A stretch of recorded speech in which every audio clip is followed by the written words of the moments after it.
वो तो नंबर नहीं है, क्लियर है ना, ये अपील क्यों आती नंबर होते तो? ये तो कल तय हो गया था ना, कल जब वो बिल मूव करने में सरकार के पास बहुमत नहीं था। आप समझ रहे हैं, जितने सरकार को वोट मिलने चाहिए थे वो वोट नहीं मिले कल ही बिल को मूव करते वक्त। अभी तो बिल पास कराने का बहुत बड़ा मुद्दा होता है। आप सरकार को पार्लियामेंटर प्रोसेस को सीरियसली वो देखिए, ऑब्जर्व कीजिए। सर कल से हम भी कह रहे हैं नंबर नहीं है, नंबर हमें ज्यादा देखना है कि 292 से कितना ज्यादा आता है। मजा तब भी आता है, ये ज्यादा इंपॉर्टेंट है। पहले 292 आ जाए सर नहीं, 292 तो जरूर आएंगे सर, लेकिन उसका तो तब भी आता सर कि नंबर तो पूरे होंगे या नहीं होंगे। बिल तो ग्रे एरिया वाला हिस्सा ही खत्म हो गया, आप तो सीधे ग्रे एरिया से जुड़ गए। इस बिल पास कराने में तब भी मजा आता है कि प्रधानमंत्री मोदी सोनिया गांधी से मिलने घर चले जाते समर्थन मांगने। हाँ, क्या बात, सोनिया गांधी के घर चले जाते प्रधानमंत्री मोदी समर्थन मांगने, अखिलेश यादव के घर चले जाते कि मैं आपका समर्थन ले रहा हूं, देश की आधी आबादी के लिए मैं आपके घर आ रहा हूं समर्थन मांगने के लिए। तब लगता है कि भाई प्रधानमंत्री मोदी ने सोनिया गांधी के घर गए, अखिलेश यादव के घर गए, ममता बनर्जी को फोन किया, उनसे कहा कि मैं बंगाल आपसे मिलना चाहता हूं, समर्थन करे। स्टालिन को फोन करते हैं। अब मैं दूसरी बात कहता हूं आपसे, अब मैं आपको, क्योंकि अब ये सब इतनी चीजें जुड़ जाएंगी ना, इसी सब वजह से इधर राहुल गांधी के साथ अच्छे दृश्य, खड़गे जी के साथ अच्छे दृश्य, एक चीज सब वजहों से। अब चूंकि प्रधानमंत्री ने अपील की है तो ऐसा तो अब तो सब सारे सांसद तो पार्लियामेंट में हैं, लेकिन लोग तो देख ही रहे हैं, लोगों का ही दबाव होता है अपने नेताओं के ऊपर। क्या कल से जो हुआ है, जो ये पॉलिटिक्स छोड़ दीजिए इसके पीछे की, इनकी मंशा चुनाव में फायदा लेने की थी, वो किस वजह से नहीं कर रहे इसका समर्थन, दोनों सारी बातें भूल जाइए, फैक्ट पे आ जाइए।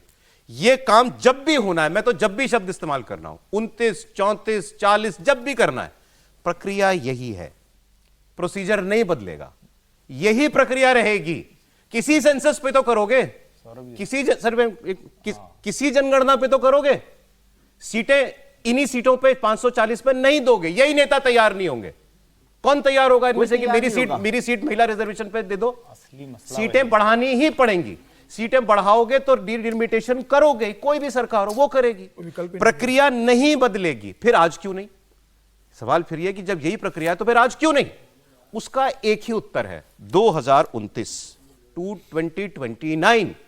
ऑपोजिशन को लगता है कि यह काम अगर अभी इस गवर्नमेंट ने किया तो इसको 2029 में लाभ मिलेगा, और वो 2029 गुजर जाने देना चाहते हैं। अब मेरे में कहीं कोई कमी एकदम स्पष्टता है। और इसके आगे जैसे सरकार को लग रहा था 2023 में कि 2024 में जीत ही जाएंगे, इसके आगे की बात विपक्ष को लग रहा है 240 पे, 29 में 200 पे आ जाएंगे। अभी पास मन दो करिए, पास हो गया तो कह रहा हूं भाई, अगर ये तो एक पॉलिटिकल जेस्चर है, इसमें कोई ऐसा जीत जाना होता, कोई बहुत सीरियस इशू की बात नहीं। आपने जो बात कही यही प्रोसेस चलेगा, लेकिन कन्विंस करने का एक तरीका होता है। देखिए ना, आप 1996 में आप सोचते थे क्या, लेकिन 2023 में बिल पास हो गया ना, तो ये एक प्रोसेस होता है, कन्विंस करना होता है, माहौल भी अलग अलग होता है। जैसे जनता का माहौल बनेगा तो सरकारों में दबाव आया, पॉलिटिकल पार्टीज में भी दबाव आया। आज आप सोच लीजिए कि ओबीसी को लेकर या जो कोटा विद इन कोटा पर कोई बात नहीं कर रहा, क्योंकि देश भर का दबाव बना कि भाई पहले इस बिल को पास कीजिए। राहुल जी के बोलने का समय भी हो रहा है। हाँ सर बोलिए, आप उनसे पहले बोलिए। देखिए, ऐसा तो है कि कोटा विद इन कोटा की बात नहीं की, अखिलेश यादव ने की है, मुस्लिम आरक्षण की भी बात की, ओबीसी की भी बारे में बात की, और तेजस्वी यादव ने भी इस पर स्टेटमेंट दिया है, अन्य पार्टियां भी इसके बारे में बात कर रही हैं। तो ऐसा नहीं कि बात नहीं हुआ, हाँ उतनी गंभीरता से दबाव नहीं बनाया। दूसरी बात जो सौरभ कह रहे थे कि भाई आखिर कब आप करना चाहते हैं? आपने क्या मान लिया है कि उत्तर भारत में कभी आप जीत ही नहीं सकते हैं? क्या आपने मान लिया है कि आप लोकसभा चुनाव में जीत करके आप सत्ता में आ ही नहीं सकते हैं? और कल जाकर के आते हैं और कल जाकर के आप कहते हैं कि नहीं, इस महिला आरक्षण बिल में हम इतनी सीटों की संख्या बढ़ा देते हैं और डिलिमिटेशन करते हैं। आप उम्मीद कैसे करते हैं कि भारतीय जनता पार्टी आपके साथ आकर के खड़ी हो जाए? एक मिनट के लिए मान लेते हैं कि भारतीय जनता पार्टी 2029 में सरकार नहीं बनाती है, जिसकी दूर दूर तक संभावना नहीं दिख रही है। राहुल गांधी जब तक जीवित हैं, जब तक हैं राजनीतिक तौर पर एक्टिव हैं, तब तक भारतीय जनता पार्टी को बहुत ज्यादा मेहनत करने की आवश्यकता नहीं पड़ेगी, ये मान करके चलिए। फिर भी मैं कह रहा हूं कि यदि आपको लगता है, आप कह रहे हैं कि भाई डिलिमिटेशन से हमको परेशानी है, तो डिलिमिटेशन से क्यों आपको परेशानी है? क्यों नहीं डिलिमिटेशन होना चाहिए?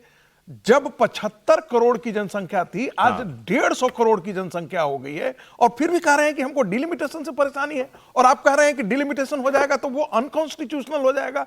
गजब तर्क है भाई। अनकॉन्स्टिट्यूशनल नहीं हो जाएगा? Constitutional किसी ने कहा ये नहीं। वो कह रहे हैं कि ये लोग उसमें ये फायदा बिल उठाएंगे। ही लोग कह रहे हैं बिल ही ला रहे हैं कि अनकॉन्स्टिट्यूशनल है, ये भी कहा और गया। जिन लोगों को ये चिंता है कि ये भी 75 कहा। करोड़ की आबादी 100-150 करोड़ हो गई, तो उनको ये भी चिंता होनी चाहिए कि 110 करोड़ की आबादी पे मत डिलिमिटेशन किए जब 150 करोड़ हो गए। तो नहीं, मैं तो सर कहा- इसका ये क्या लॉजिक हुआ सर? मतलब 75 करोड़ पर चलते रहे तब नहीं, 100 जो चिंता 150 करोड़ की कर रहे हैं वो 150 करोड़ पर ही चले ना भाई तो दो 110 करोड़ पर क्यों चल जब रहे हैं? अरुण नहीं, जेटली लेकिन जब आप अरुण- कैसी बातें करते हैं? आप ये नहीं करेंगे, वो नहीं करेंगे। अरे सर वो काम पूरा तो हो। जब कैसे हो? जब आपकी चिंता 150 करोड़ की है तो 150 करोड़ पे कीजिए डिलिमिटेशन, कौन मना कर रहा है?